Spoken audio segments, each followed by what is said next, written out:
if you sell it the right way, and it is part of it is selling it and showing people from how employment can improve the community, how employment will make a difference in how these young people move through the community. And that part is the biggest part that I don't think is always sold the way it should be sold or always talked about and framed the way it should be framed. I think it's so important that the that you move away from the numbers every once in a while, because like I know we think in big numbers, let's make sure we're hitting 100.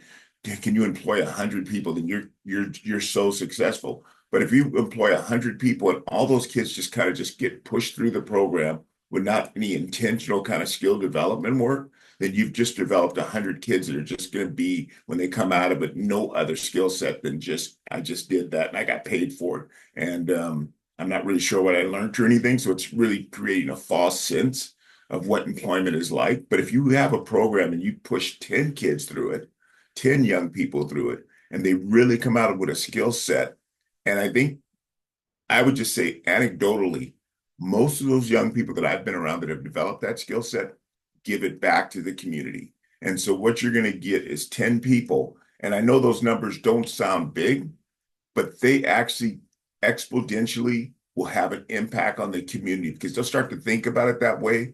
They'll talk to some of their peers about it that way. And before you know it, you've influenced some of the free time that young people have in communities where that's where some of the problems start. And when you do it the other way, that 10 kids that have really developed skills become leaders in the community and they impact. So that's why I'm really struggle with the whole let's make sure we can show numbers on our employment. And I was able to present that to the people that funded this employment program. I said, this isn't a numbers thing.